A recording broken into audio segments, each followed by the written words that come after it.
very much. Thank you, and thanks, of course, to the organizers of putting together this really interesting field of people, and of course for inviting me. So my talk is a little bit different from a few of the other talks, simply because I'm not just giving an introduction to information in systems biology and digital ones, but in a sense also to the previous session, because in a sense evolution plays such a central role in all of this that I can't just simply not talk about it.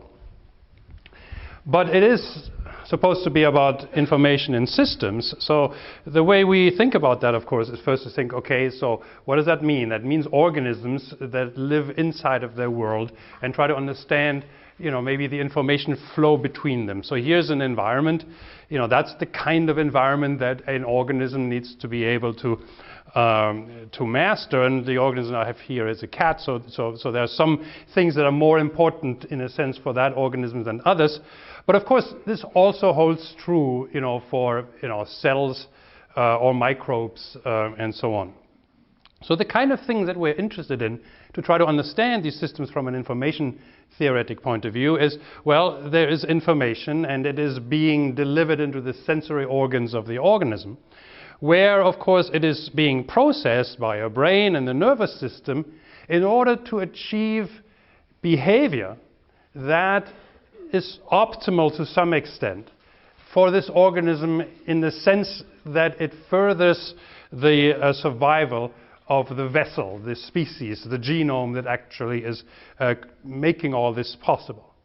And if we try to understand this from an information theoretic point of view, of course we're interested about the information stored in the genes, but in a sense that's sort of more the purview of the earlier sessions, and here I'm a little bit more interested in the information that the genes are giving to the organism so that it can actually behave. In a sense, I'm more interested in the information channels here. And I'm going to obviously talk a little bit about the work that my group does, but since it's sort of a, you know, introductory one, I'm also going to talk a lot about work that is not from my lab. So obviously this processing is done in the brains of the animals, and we need to then therefore also understand how that information is being represented, you know, in the firing patterns of the neurons, and how these firing patterns allow us to understand how the organism behaves.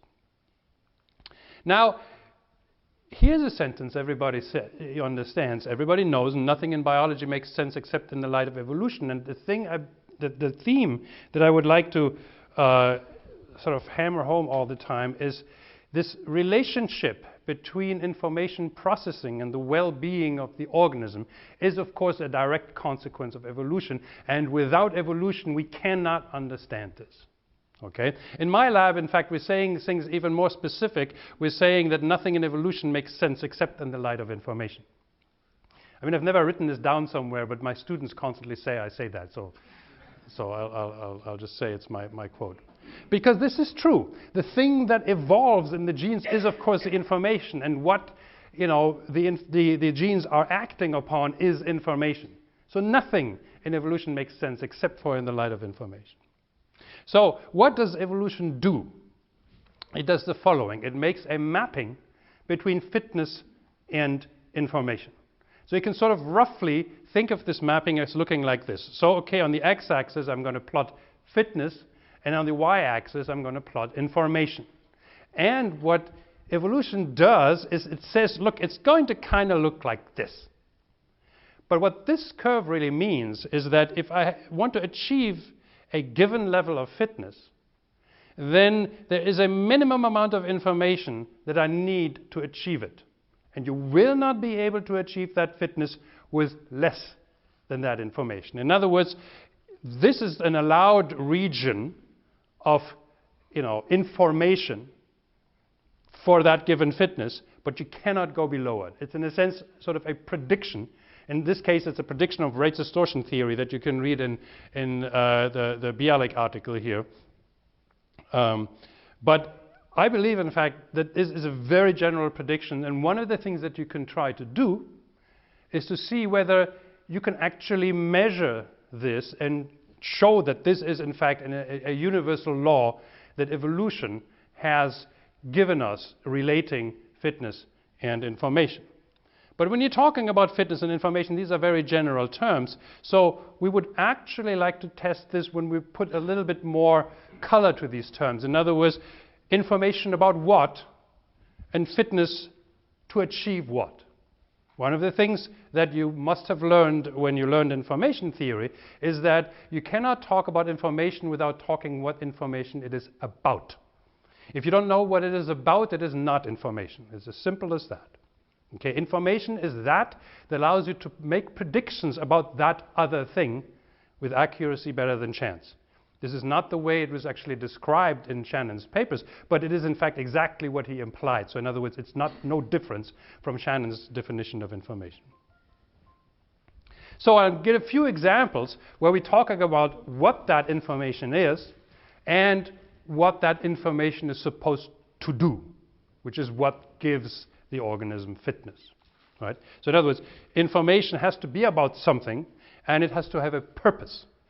What gives it purpose is, of course, the evolutionary process, because the information allows the organism to make predictions better than chance, and it is these predictions that allow the organism to survive, better than competing organisms that do not have that information.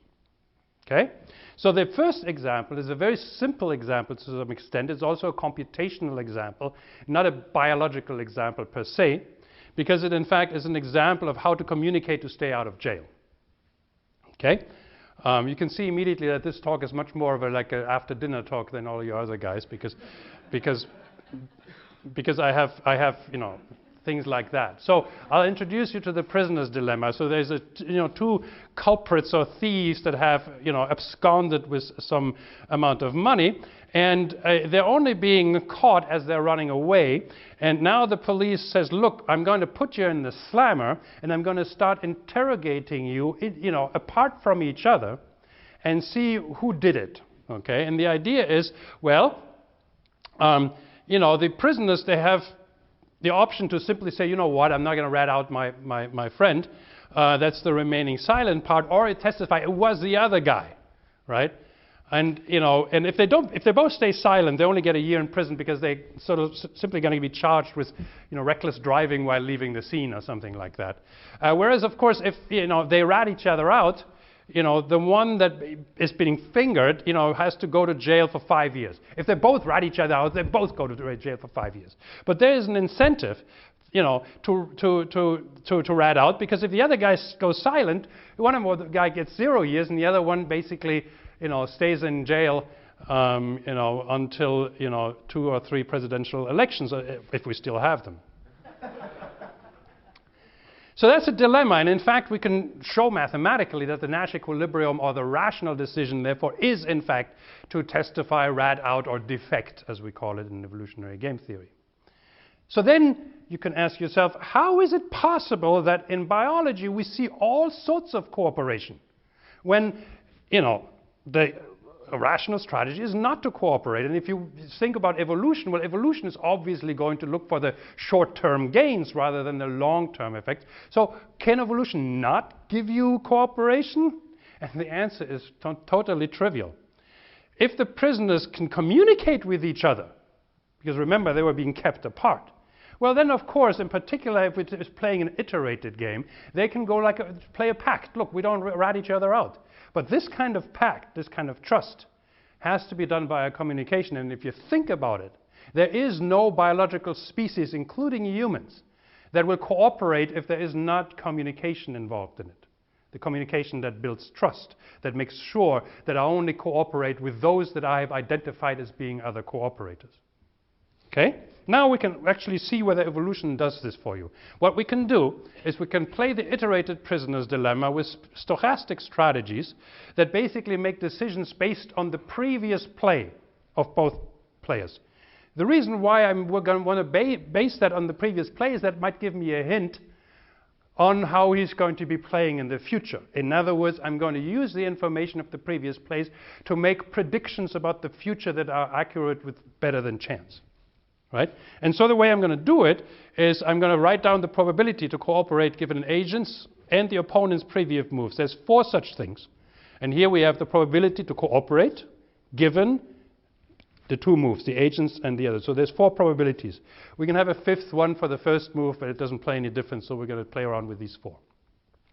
And now what I can do is I can encode those into genomes, and I can evolve populations where basically they adjust those to get the optimal strategy, well, given a particular environment. And the environment here will be one where I have a mutation rate that changes these probabilities.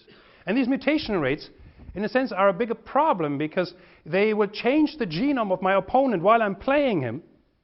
And that means that its play may actually not be reflected by its previous play. That's like noise in the channel. So what I'm going to do is I'm going to look at the optimal strategies and whether they cooperate as a function of mutation rate. And the channel is a simple one. It's a 1-bit output, whether or not the cooperative effect. But the input here is, in fact, 2 bits, which the agent can use to optimize its strategy. So still, maximal capacity of the channel is, of course, 1 bit. Can never be more than the output entropy. All right, let's do it. We evolved the strategies in environments with different mutation rates. What do I get? Here's what we get. What I'm going to plot here is what we in physics call a order parameter. So what it really is it's the difference between the prevalence of joint cooperative play minus how often there's a joint defection play divided by the sum. If this is 1, everybody's cooperating. If it's -1, everybody's defecting. And if it's 0, it's sort of a mix of each, nothing, And so what we found, and we ran this in populations that are either well mixed, so I'm playing with just random guys in the population, or in fact spatial, where I'm essentially just playing against the guys around me. And since my offspring are actually also around me, I'm most likely going to play against, agents that are more like me. Here's what you get. You find, in fact, that there is a critical mutation rate where you change from cooperation to defection. So here is the critical mutation rate for the spatial players, and here's the critical mutation rate for the well-mixed players. So they're different, and it actually makes an interesting prediction.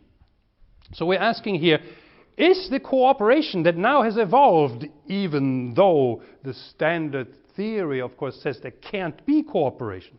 You see, indeed, that theory of the rational strategy is beaten by communication. But, how much are they communicating? Are they communicating, or do they something else? Well, the answer is we can calculate the capacity of the channel, okay? And here it is.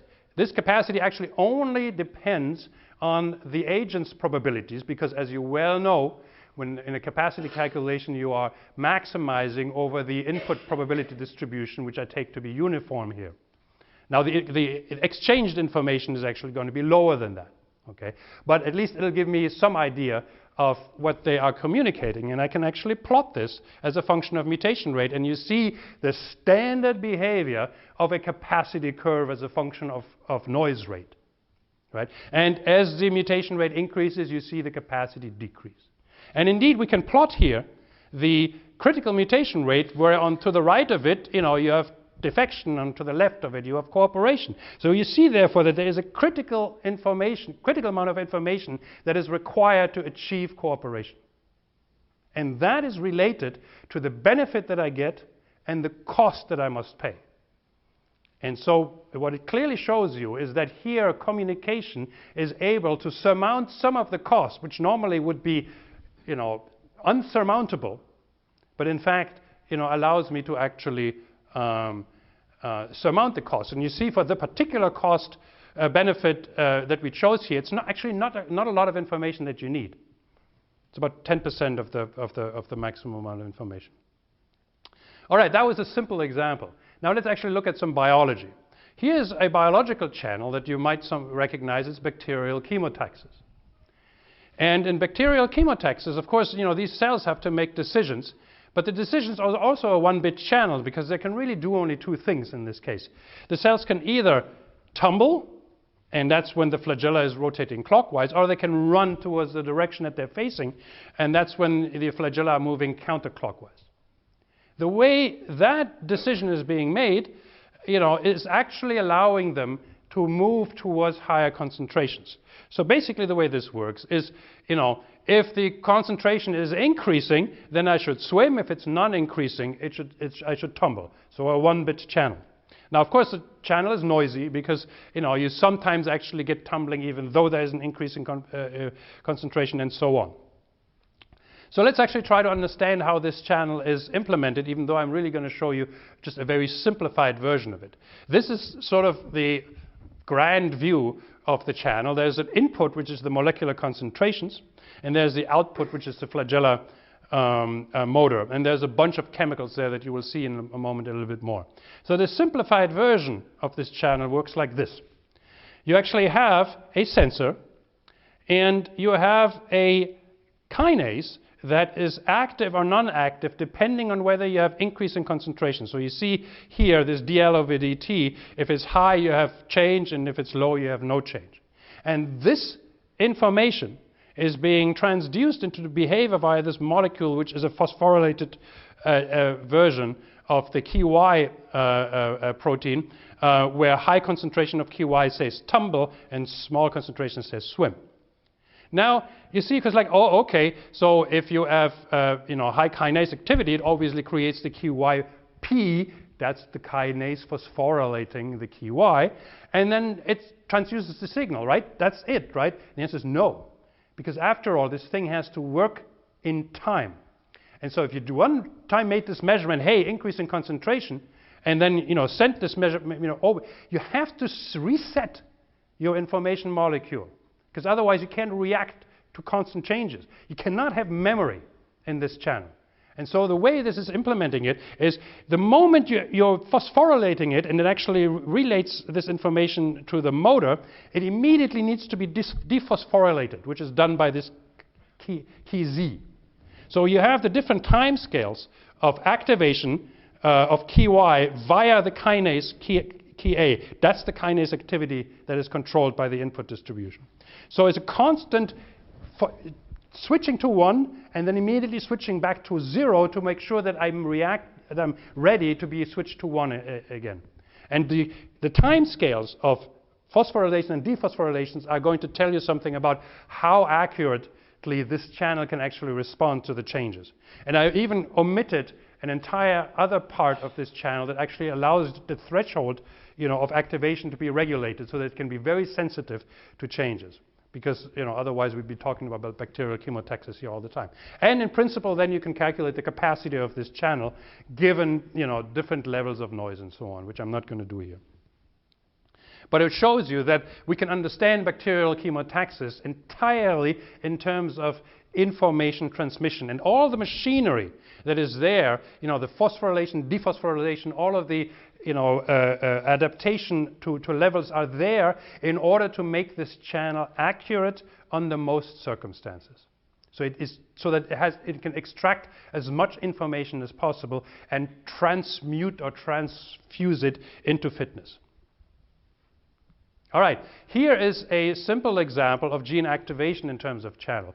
It's one of the most first example that we're being taught, and in fact it's the lac operon, where you see here that if you do not have any lactose present in this system, let me see if you can figure out, then in fact there's a repressor that sits here and the gene is not being expressed. So what you see up there is that the probability that this gene is not turned on when lactose is not present is 1. But in fact, if lactose is present, which is this gray molecule there, it binds to the repressor. The repressor changes conformation, is not bound to the operator, and the polymerase can now transcribe this gene. And what you see is that in lactose present, the gene is expressed with probability 1 in this simplest version of the channel with no noise and a binary channel. In reality, of course, this is a much more complex channel. There are other molecules that bind here, so it's not a 1 bit to 1 bit, it's actually a multiple bit to 1 bit channel. And of course, it's a noisy channel. So all the operational machinery that goes on top of that is to make sure that, in fact, the information shared between lactose presence and gene expression will be as close to 1 bit as possible. Okay. Now, as I said, it's an absolutely simplified version of gene activation. You can make things much more complex. So, for example, here is a more complex model of gene activation where you have an input transcription factor concentration, for example, that binds to a gene, and you know the black curve here, the Gaussian, is essentially just the probability that you're going to have activation level S here, and of course it's noisy, right? But this, you know, transcription factor, let's say, drives another gene. I mean, the situation is very similar to the one that Andre has written up in the case of TNF. And the output then, of course, is also going to be a distribution here. And the question is, you know, what is this function here that will take this into that? It can change this, and in fact, it cannot make it any narrower, but it can broaden it in one way or the other. But there are, of course, other things that molecular machinery can do in order to change the input distribution. So you can try to answer the question, what should evolution do in order to maximize the capacity of this channel? And that's a question that you can actually address mathematically, which these authors have done in these papers that, if you haven't read them yet, you should. So you try to maximize this information here, where you have the sensor molecule and the receptor molecule. And I've written it in such a way that you can see that obviously, you know, I would like to maximize this and minimize that. Right? And if you do the mathematics, and I'm not asking you to do it, you would say, okay, my input distribution starts out as being some Gaussian distribution, and then my channel matrix is just a conditional distribution where the R of the receptor, of course, now is a particular function of S. And what these authors have tried to do is, can I use mathematics to find out what is the strategy to optimize information transmission in this channel? And the answer actually turns out to be surprisingly simple. And that's sort of the central insight of this paper that everybody should carry in the back of their mind. It turns out that the optimal probability distribution has to be such that it is essentially the derivative of that transformation function that I showed you, the one that could be linear, but in fact most of the time is not. And what this does is, for those of you who can do integrals in their head very quickly, is that you realize that if you integrate over ds, that in fact you're going to get an output distribution that is roughly constant. That is what this optimization needs to achieve. And in fact, this creating a uniform output distribution in this channel is actually a well-known property of channel. It's actually known as histogram equalization, which people early on had realized is happening in evolving a good contrast system in the visual retina. And you can see that actually in several biological systems. And in fact, these authors looked at bicoid and genes that regulate body formation in the fly. And you can see also, now that I realize it, that I'm a LaTeX user who is now incapable of opening paragraphs without doing single apostrophe, because if you know LaTeX, that's the only way you can do that. All right, so that's a great insight where you can use information theory to make predictions on how evolution is going to optimize the channel. But I told you that in principle, we should have a relationship that looks like this, where we have this possible reason of information, and there is some fitness levels that require a minimum. Can we actually test that? And I'll show you an example of digital brains where we do this. So what we're going to do is we're going to evolve computational brains that maximize organismal fitness, where organismal fitness is, of course, designed or defined as doing something that is actually good in this world. So first of all, let me show you the brains before I show you what they're supposed to do. The brains that we are going to evolve are not your standard artificial neural networks that are all the rage, in deep learning and so, because, in my lab we decided these are very good for finding out what cats look like on the internet, but they're very bad for doing intelligence. So what we're doing is we're using neurons that have two states. They're either firing or not. And if they're in a firing state, the next time they're going to be off. Because as I told you, you do not want to have memory in this system, at least not that. If you're going to use memory, you better evolve a mechanism that explicitly does memory. And it's only going to remember things that need to be remembered. And so we're going to have a bunch of them. And imagine these are the neurons at time t. Now, of course, you have a few more than those. Some politicians have fewer. And the only thing that's actually important in order to understand how that brain works is that we know how they change state between time t and time t plus 1, because these are brains that operate in time. They only make sense in time, so they're very different from convolutional networks where time, is irrelevant. They're really operating in space. But I can tell you, your brain and my brain does not operate in space, it operates in time. Now, how am I going to encode logical changes in time? I'm going to have logic tables that will take inputs from some neurons and write the outputs in some other neurons. Here in the examples, I have one logic table that has 3 inputs, 2 outputs, and another one that has 2 inputs and 2 outputs, and I'm going to have to encode that logic in genes along with the connectivity, and then I'm going to evolve the genes. Okay? So these are tables, and there's probabilities in there, or I can make them deterministic if I want. And the way I'm going to encode them is I'm going to do it like this. So suppose, in fact, I have these sets of input neurons in red and the output neurons in green, and I have a genome, and every table, every logic table, which could be any logic, in fact, is basically encoding, in its here in front, it's encoding where the signals are coming from and where it's writing to. This is an intermediate neuron. And in blue, are all these probabilities that are being encoded in there. Here's another gate. Here's a few more. And now I can make mutations on that genome. And so this mutation, for example, just changed the probability table. Maybe only one entry, but it will change the behavior of the organism. I can also make a mutation in the area of the gene that does the connectivity, and if I do that, it just would rewire, where you're reading from and where you're writing to. And in the end, this is just my genome, and I evolve genomes in a population, so I just do, Darwinism. And the whole thinking there is that, then I don't have to design brains. I'm just going to let evolution do the hard work.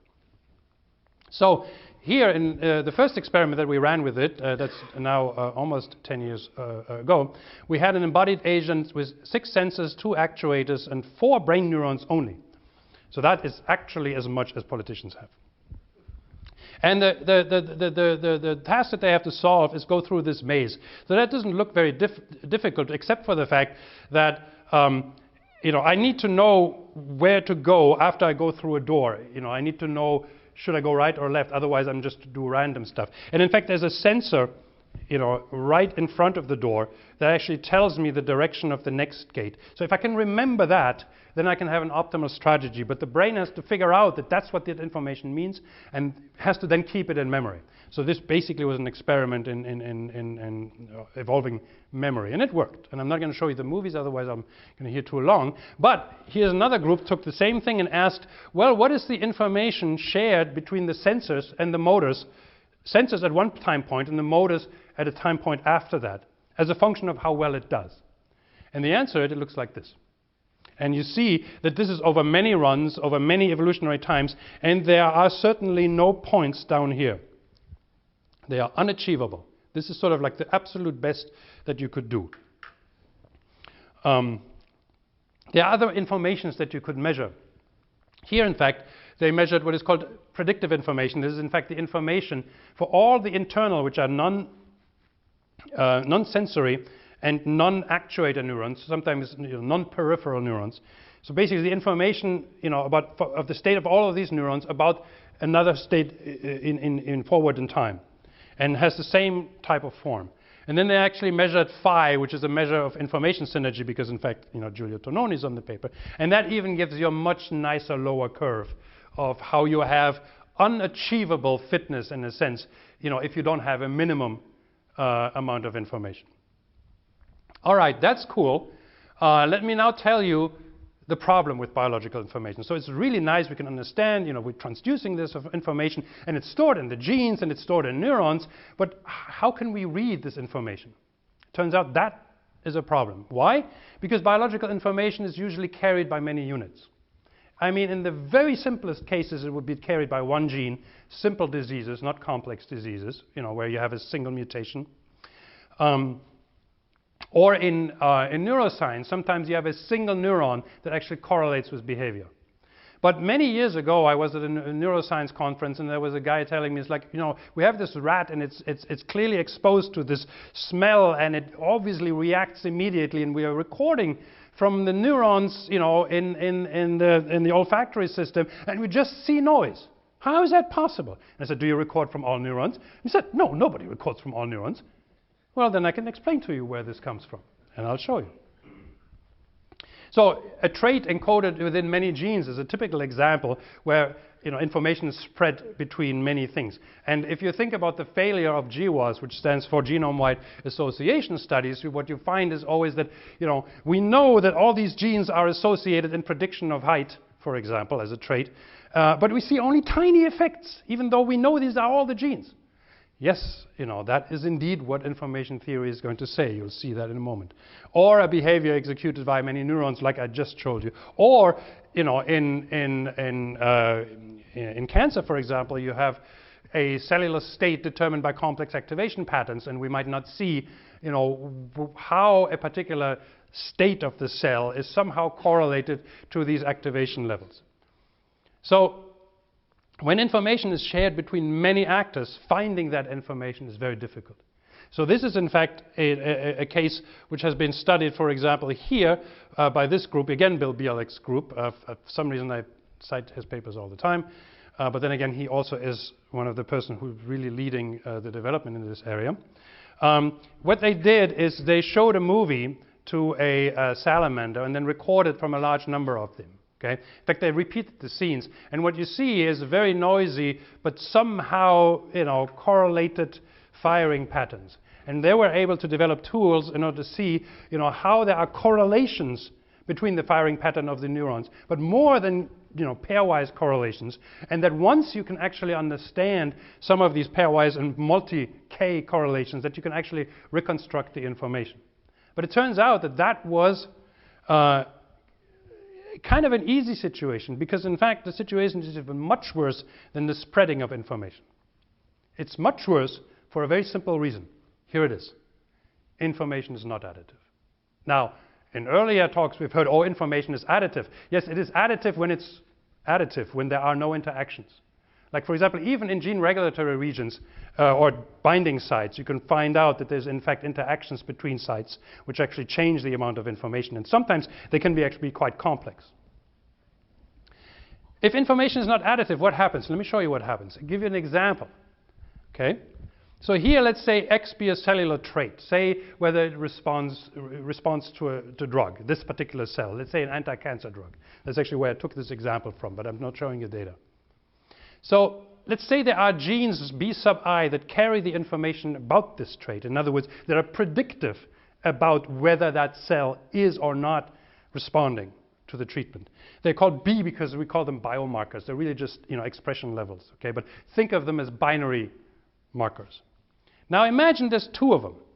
Then I can actually write down the information that marker 1 has about the trait X or marker 2 has about X. Turns out it's a sum of two terms, I1 and I3, where they're defined over here. And while these green ones are positive definite, I3 is not. It can be negative. In fact, it can be so bad that this is 1 bit, this is 1 bit, and this is minus 1 bit. And if that's the case, then the information that marker 1 has is 0, marker 2 has 0, you get 0, 0, 0, and yet, in fact, you know, they're perfectly informative. So how bad is it? Well, it's actually, so first of all, this is a one-time pad encryption if you have -1 and 1. That means, in fact, the information is encrypted. Now, encrypted information is, of course, terrible. Why? Because there are no computational ways in which you can break encryption. That is what encryption is for. If you could break it using computational ways, it would not be encryption. Right? So you need other tools. But let's see how bad it is. Now, if I have 3 biomarkers, what you can do is you can take a look at all these information terms, you know, where you have shared and conditional information terms. They're all written here, I1 to I7. And this here is the information that B1 carries. This is what the information that B2 carries. This is the information, this sum, that B3 carries. here are the 4 terms, and you realize that 3 out of 4 in this sum are potentially negative. Only 1 is guaranteed to be positive. And so, if many of them are negative, you will not find the information in any of the markers. And if there's enough of them, there's no way you can test all of them. There just isn't, right? If there's 100, it's computationally infeasible. Now, here you can break encryption by a brute force, of course, because I have not a lot of... Here's the situation with 4. Here's the situation with 5. Okay, it gets worse. There are 2 to the n minus 1 informative pieces.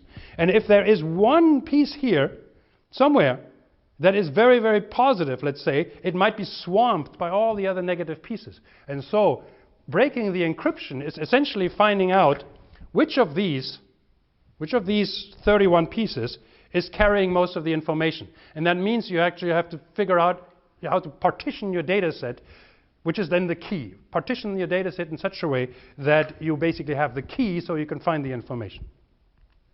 So we tested this just recently, whether this actually occurs in brains. And so we evolved a brain that does this very simple task of it has to catch the small ones and basically avoid the big ones, but its visual system are these up-looking things.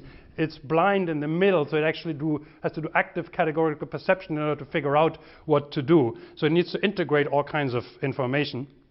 And when we evolved 3 neurons to do that, which it can do, we've realized the ones that are circled there are the ones that are guaranteed to be positive. The rest are either negative or positive, and we find that essentially a good fraction of them are in fact negative. Here we did the same thing on a couple of times with brains with 4 neurons, and again the same thing. They encrypt the information, and there might be actually good reasons to actually choose encryption. But there is no reason for evolution to make the information directly accessible to you. It is accessible to their internal machinery. And we need to develop new methods, whether it's GWAS or whether it is finding information stored in neuronal patterns that are inspired from cryptanalysis methods rather than bioinformatics methods. So, because as I said, we know how to break codes. These are very different tools that you're using to break, to analyze informatic sequences, because you always have some heuristics. But if they're fully encrypted, that you can't do it. The good thing is that, of course, biology will not do perfect encryption. So there might be a combination of both that we can do. Let me get to the conclusions. Information in biology has a very singular purpose. It needs to increase the fitness of the organism by increasing the accuracy of prediction. And that, in turn, will allow survival of the line.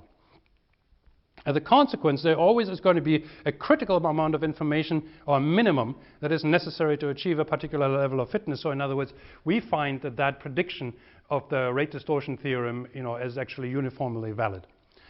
Finally, information is often encoded in multiple units, be it nucleotides, genes, neurons, and so on, that interact, and that makes decrypting information a very different job than what we usually do. But in fact, I think in particular in trying to find how to predict whether a cell is going to be resistant to a cancer drug or not could have huge payoffs because you can design clinical trials in a very different manner. So I just want to thank my group. In fact, that's actually a fairly old picture of my group. I really need to take a new one. But these are all great people, and I rely on them because as everybody knows, I don't know how to run computers. So thank you for your attention.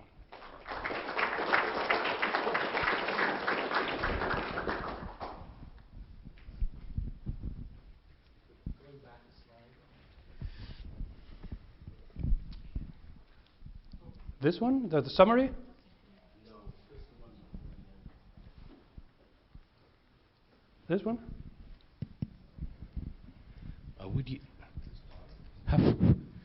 Would you consider the information encoded in multiple units could you think of that as multiple dimensions?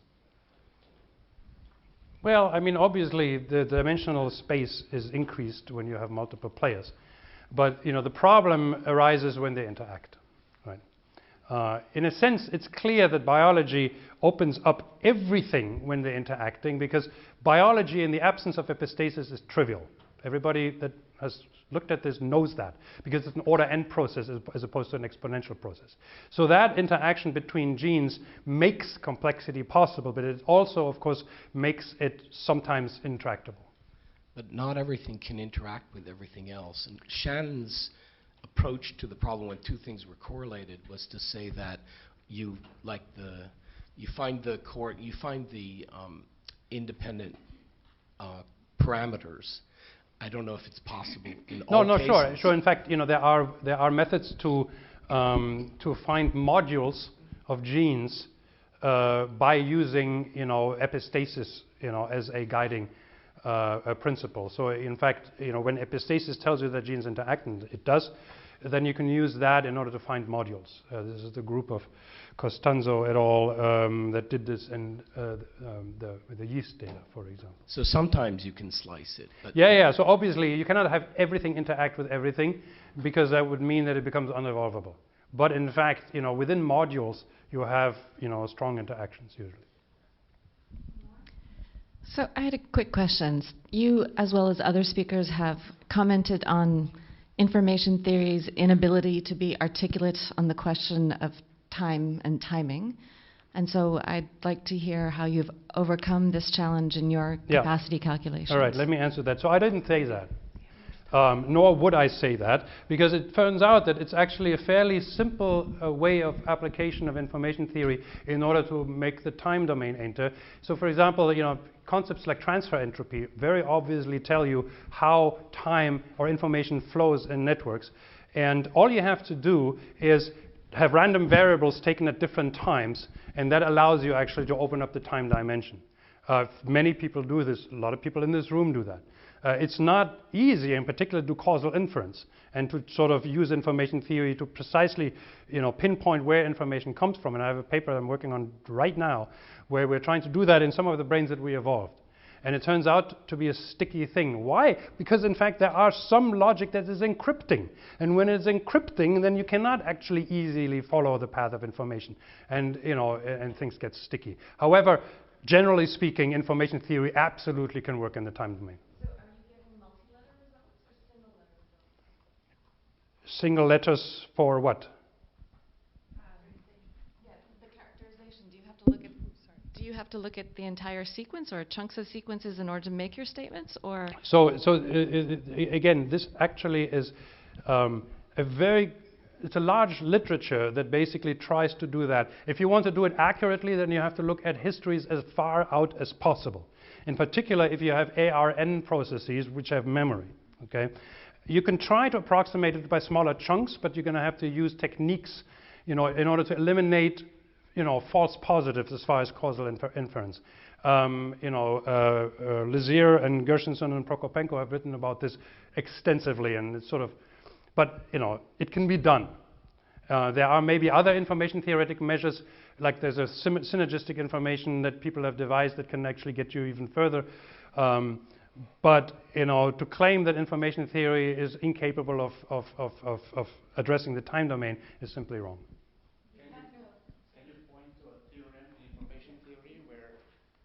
Time appears? I said that I'm sort of curious about this because I haven't seen that. Okay? I said we can apply information theory into the time domain. I do not have to have a theorem about that. Okay. So if I write down the shared entropy between x at t and x at t plus 1, then I have used information theory in the time domain. Are you going to say all that you that's did not there true? is you wrote the correlation. Okay. That's all. What? Well, that's a correlation, but the transfer but entropy gets you causal inference. No, yes, that's why we have causal information and transfer entropy. Where is Carlos? Here. Please, can you tell him? Actually, I wanted to ask whether the minimum information for a certain fitness could be seen as a particular case of Ashby's law of requisite variety.